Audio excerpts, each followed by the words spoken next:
जय गुरु जी। वीडियो को लाइक कीजिए, चैनल को सब्सक्राइब कीजिए और बेल आइकन को प्रेस कर दीजिए ताकि आपको लेटेस्ट वीडियो के अपडेट्स मिलते रहें। यदि हम बड़ी सोच के साथ अपनी सीमाओं को बढ़ाने का प्रयास करें तो जिंदगी की असीमित उपलब्धियों को जिया जा सकता है। जय गुरु जी। आज मैं आप सबके साथ जो सत्संग शेयर करूँगी वह सब में से ही एक हैं जिन्होंने हमारे साथ अपनी डिवाइन जर्नी शेयर करी है और हमें बहुत अच्छा लग रहा है कि आप सब हमें इतने प्यारे प्यारे सत्संग भेज रहे हैं। ऐसे ही निरंतर सेवा करते रहें। आज जो आप सत्संग सुनोगे वो एक गुरु भक्त अंकल जी का। अंकल जी अपना नाम गुप्त रखना चाहते हैं और अंकल जी नोएडा से हैं। बहुत ही अच्छा सत्संग शेयर करें अंकल जी ने। जैसा अंकल जी ने सत्संग हमारे साथ शेयर करा है वैसे ही आप सबके साथ सत्संग के माध्यम से आज मैं साझा करूंगी। इसलिए आप सब संगत सत्संग के अंत तक बने रहना। सत्संग को बहुत ध्यान से सुनना, सत्संग को बीच में ना छोड़े, क्योंकि सत्संग सुनने वाले का भी कल्याण होता है और सत्संग करने वाले का भी। और हो सकता है जो आज आप सत्संग सुने उससे आपको अपने कई सवालों के जवाब मिल जाएं। तो चलिए सत्संग शुरू करते हैं। जय गुरु जी। हम गुरु जी की शरण में अगस्त 98 में पहुंचे थे। 1975 उनके मंदिर के निकट ही रहते थे, किंतु गुरुजी ने हमें 98 में अपनी दया का पात्र चुना। उस वर्ष से अब तक कभी पीछे मुड़कर नहीं देखा। 98 में हम दुबई में रह रहे अपने एकमात्र पुत्र का विवाह कर रहे थे। गुरुजी ने मुझे उसका और वधू के चित्र लाने को कहा। उन्होंने दोनों को अपना आशीष दिया। मेरे पुत्र का विवाह मार्च 99 में संपन्न हुआ। ऐसा लगा कि गुरुजी का रक्षा आवरण सब आयोजनों पर बना हुआ था। मैंने उससे पूर्व ही नोएडा में अपना मकान बनवाया था। धन की कमी थी, पर गुरुजी की कृपा से सब आयोजन बहुत अच्छे प्रकार से संपन्न हुआ। स्वागत समारोह दिल्ली के ताज होटल में हुआ था। इस अवसर पर चित्र लेने वाले सज्जन ने प्रवाहित होकर कहा कि वे दिल्ली में 500 से अधिक विवाह आयोजनों में कार्य कर चुके हैं और प्रत्येक पंजाबी विवाह में शराब के बाद झगड़े अवश्य होते हैं, पर यहाँ ऐसा कुछ नहीं हुआ। वसंत कॉन्टिनेंटल होटल में करने समारोह के बाद हमारे अतिथियों को नोएडा ला रही बस खराब हो गई। महिलाओं ने भारी गहने पहने हुए थे। आधी रात बीत चुकी थी, पर सब सुरक्षित घर पहुंच गए। केवल सर्व विद्यमान गुरुजी ही उन्हें घर तक पहुंचा सकते थे। मेरा पुत्र दूर संचार यांत्रिक है, पर वह दुबई में सुखी नहीं था।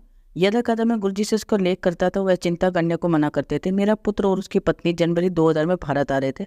10 जनवरी को गुरुजी की संगत में जाते हुए मैं परिवार के चारों सदस्यों के 4 भरे हुए वीजा पत्र जेब में रखकर ले गया। मैंने गुरुजी को कहा कि मेरा पुत्र और उसकी पत्नी अर्धरात्रि को दुबई से आ रहे हैं और अगले दिन प्रातः हम सब साक्षात्कार के लिए अमेरिकी दूतावास जा रहे हैं। गुरुजी ने केवल कहा तेरा कल्याण कर देता। वीजा मिलने की पद्धति भी पेचीदा सी थी। दूतावास के बाहर औपचारिकताएं पूर्ण होने के बाद अंदर पहले एक वरिष्ठ सलाहकार प्रारंभिक जांच करने के पश्चात एक साक्षात्कारकर्ता के पास भेजते थे। पंक्ति में मैं सबसे आगे था। मेरी पीछे मेरी पत्नी, फिर पुत्र और उसकी पत्नी थे। मेरी बारी आने पर मैंने चारों पारपत्र दे दिए। मेरे से प्रश्न किया गया कि क्या मैं श्री JS अलंग हूँ। मैंने उत्तर दिया कि मैं ब्रिगेडियर अलंग हूँ। फिर उन्होंने प्रश्न किया कि क्या मेरे पीछे मेरी मित्र खड़ी हुई है। मैंने कहा वह मेरी पत्नी है। जिस प्रकार से वे अधिकारी बात कर रहे थे ऐसा लग रहा था कि स्वयं गुरुजी वहां पर बैठे हुए हैं। क्या मुझे 10 वर्ष का वीजा चाहिए? उन्होंने फिर प्रश्न किया। जब मैंने उनसे पूछा कि क्या हम चारों को 10 वर्ष का वीजा देंगे तो उनका उत्तर हाँ में था। उन्होंने मुझे पहले नंबर की खिड़की पर जाने को कहा जहाँ 10 वर्ष के वीजा मिलते थे। मेरे आंतरिक पुत्र के लिए असंभव था, पर हम सबको 10 वर्ष के वीजा मिले। उस दिन जब हम गुरुजी के पास पहुंचे तो उन्होंने कहा हो गया कम। हमने उनके चरण स्पर्श किए। यह चमत्कार ही था। जुलाई 2004 में मेरा पुत्र अपनी पत्नी और हमारे पोते के साथ अमेरिका में रहने गए। उसे वहाँ पर काम मिल गया था। उन दिनों वे लॉस एंजलिस में रहते थे। सितंबर में मेरी पत्नी भी कुछ दिन के लिए उनके पास रहने चली गई। गुरुजी के कथन अनुसार मेरी पत्नी उनका एक चित्र सदा कार में रखती थी। उस महीने बड़े मंदिर में सत्संग के लिए गया था और जब वहाँ से लौटा तो मेरे कपड़ों से गुरुजी की सुगंध आ रही थी। कपड़े उतारने पर भी सुगंध की तीव्रता बनी रही। प्रातः सोकर उठने पर नियम के अनुसार मैंने अपनी पत्नी को फोन किया तो बेटे ने फोन पर बताया कि उनके साथ बहुत भयंकर कार दुर्घटना हुई थी। एक चौराहे पर उनकी कार से एक दूसरी कार टकराई थी, पर वह सब सुरक्षित रहे। कार बेकार हो गई थी। मेरी पत्नी ने बताया कि हमारा पोता जो कार के पीछे भाग में शिशु के सीट पर बंधा हुआ था उछलकर उसकी गोद में आ गिरा था। वह उसके साथ पीछे ही बैठी हुई थी। मेरी पत्नी ने भय के कारण बहुत देर तक अपनी आंखें नहीं खोली। अतः जब खोली तो वह मुस्कुराकर उसकी ओर देख रहा था। सबको सुरक्षित पाकर उसने गुरुजी को धन्यवाद दिया। अगली बार एम्पायर स्टेट में गुरुजी के दर्शन के लिए पहुंचने पर मैंने गुरुजी को पूरी घटना बताई तो उन्होंने मुस्कुराकर मुझे बैठने को कहा। उन्हें उसका पूर्वाभास था। मई 2006 में एक मित्र के यहाँ भोजन करने के पश्चात घर वापस आते हुए जब मैं सड़क की दूसरी ओर घूमने के लिए पूरा मुड़ा तभी तेजी से आ रही एक गाड़ी से टक्कर होते होते बची। वह कार 150 किलोमीटर की प्रति से आ रही थी। मैंने तुरंत ब्रेक लगाई और अंतिम क्षण पर वह कार झटके से मुड़ती हुई आगे निकल गई, जैसे वो रक्षा कर रहा हो। यदि मैंने पूरा मोड़ ले लिया होता तो वह हमें पीछे या किनारे से आकर मारती। मैंने गुरुजी का धन्यवाद किया। गुरुजी के चमत्कार होते रहते हैं। उनकी छत्र छाया सदा मेरे परिवार पर बनी हुई है। जय गुरु जी। संकट जी, अब हमें गुरु भक्त आंटी जी का सत्संग सुनेंगे। एक समय था जब मंदिर, तीर्थस्थल, मूर्ति पूजा, रीति रिवाज और ज्योतिषी, शुभ अशुभ लक्षण आदि सब बातें अत्यंत महत्वपूर्ण लगती थी, किंतु गुरुजी से मिलने के बाद यह सब अर्थहीन हो गया था। अपने अनुभवों का वर्णन करने से पूर्व मैं सबको बताना चाहती हूँ कि गुरुजी के यहाँ होने से हम सब कितने अनुग्रहित हैं। गुरु जी कोई जादूगर, पुरोहित या स्वामी नहीं है, वह तो साक्षात परमेश्वर हैं जो हमारे बीच में ही बैठकर हमारे जीवन को सरल और मधुर बना रहे हैं।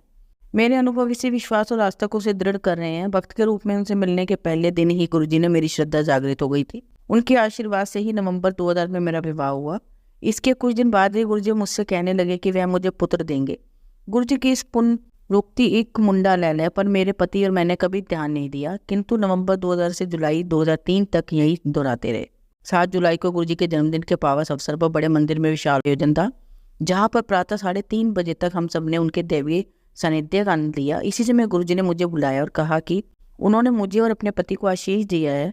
हमने उनसे अनुमति ली और चल पड़े। पुनः इस बात पर कोई विशेष ध्यान नहीं दिया। एक सप्ताह के बाद 13 जुलाई 2003 को गुरु पूर्णिमा के अवसर पर मैं अपनी सास के साथ गुरु जी के दर्शन के लिए गई थी। गुरु जी कभी किसी से कोई गोपनीयता नहीं रखते। वे प्रत्येक से ऐसे बात करते हैं कि आसपास के लोग पूरा वार्तालाप सुन सकते हैं। परंतु उस दिन जब मैंने उनसे आज्ञा लेने के लिए उनके चरण स्पर्श किए, उन्होंने मुझे पास आने का इशारा कर धीमे से बोले कि मैं गर्भवती हूँ, पर यह बात किसी को ना बताऊं।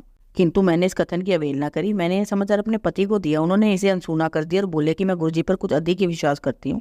तत्पश्चात गर्भ परीक्षण का निर्णय आने तक मैंने प्रतीक्षा करी। 1 अगस्त को मेरे गर्भवती होने का परिणाम आया। गुरु जी की बात सत्य सिद्ध हुई। विचारणीय है कि मनुष्य होने के कारण हम अपना संयम खो बैठते हैं और स्वयं अपनी नजरों में गिर जाते हैं। गुरु जी से कुछ आशा कर तुरंत उनकी पूर्ति होने की आकांक्षा करते हैं, परंतु मेरी स्थिति देखिए। 3 लंबे वर्षों तक गुरु जी मुझे संतान सुख का आशीष देते दोहराते रहे। इस बीच एक बार भी मैंने प्रश्न नहीं किया, ना ही ये बात कभी मन में उभरी कि इतने लंबे अंतराल तक उनकी पुनरावृत्ति के बावजूद यह क्यों नहीं हो रहा है। हम केवल रुकावट देख सकते हैं, गुरु जी तो उस रुकावट का समाधान निकालते हैं। वह जानते हैं कि फल प्राप्ति के लिए कब उचित समय है और उसे कैसे पूर्ण किया जाए। किसी भी पुरोहित, सन्यासी, जादूगर में जीवन दान देने की क्षमता नहीं, किंतु गुरु जी ने यही किया। विश्वास कीजिए कि मुझे पुत्र ही उत्पन्न हुआ। अंत में यही कहूंगी कि मुझ में और मेरे पति में चिकित्सा बिना संतान उत्पत्ति संभव नहीं थी, किंतु गुरु जी ने यह सहजता से कर दिया। प्रत्येक भक्त को 100% आस्था के बाद मात्र एक शब्द या पंक्ति कई दिन, सप्ताह, मास या वर्षों तक एक ही कारण के लिए दोहराना पड़ सकता है। बार बार बंद द्वार पर दस्तक देनी पड़ सकती है, जिससे कभी तो खुले, और वह खुलता अवश्य है। जय गुरु जी। आप सबको आज एक कहानी सुनाती हूँ। आप सब इस कहानी को बहुत ध्यान से शांत वातावरण में सुनना। कहानी का शीर्षक है राजा की अनोखी चुनौती। बहुत समय पहले की बात है। किसी देश में एक राजा हुआ करता था जिसे लोगों को चुनौतियां देने का बहुत शौक था। वो अक्सर ऐसी चुनौती देता जिसे कोई भी पूरा नहीं कर पाता। ये देखकर खुश होता कि उसकी चुनौतियां कोई पूरी नहीं कर सकता। एक दिन उसने अपनी प्रजा को फिर से एक चुनौती देने के बारे में सोचा। उसने एक ऐलान करवाया कि जो भी एक भैंस को उठा उसके महल का चक्र लगाएगा, उसे बहुत बड़ा इनाम दिया जाएगा। राजा की चुनौती सुनकर लोग हंसने लगे और कहने लगे, कभी ऐसा भी हो सकता है कि कुछ लोग राजा के महल में आकर भैंस को उठाने की कोशिश की, लेकिन कोई भी उसे उठा नहीं सका। सब लोग इस चुनौती से पूरी तरह नाकाम हो गए। फिर कुछ दिनों बाद एक पहलवान राजा के दरबार में आया। उसने कहा कि मैं भैंस को उठाकर महल के चक्कर लगा सकता हूँ, लेकिन मुझे उस काम करने के लिए 3 साल का समय चाहिए। राजा ने उसकी बात मान ली और उसे 3 साल का समय दे दिया। 3 साल बाद जब वो पहलवान राजा के दरबार में वापस आया, उसने एक भैंस को उठाकर राजा के महल के चक्कर लगा दिए। राजा और बाकी लोग उसके इस काम को देखकर हैरान रह गए। तो राजा ने उससे कहा कि उसने तो वैसे मजाक में चुनौती रख दी थी, लेकिन तुमने ऐसा कैसे किया। तो उस पहलवान ने बताया कि महाराज, इस भैंस को तब से उठाकर चक्कर लगा रहा हूँ जब से ये छोटी सी थी। जैसे तैसे ये बड़ी होती गई, इसका वजन बढ़ता गया और मेरी ताकत भी इस तरह मैंने नामुमकिन को मुमकिन कर दिया। अब सीख जो हमें इस कहानी से मिलती है, अपने बड़े लक्ष्य को हासिल करने के लिए कभी कभी छोटे कदम उठाने पड़ते हैं और पहले छोटे लक्ष्य को हासिल करना पड़ता है। कोई भी काम नामुमकिन नहीं होता। इंसान यदि मन में ठान ले तो वो कुछ भी कर सकता है। जय गुरु जी।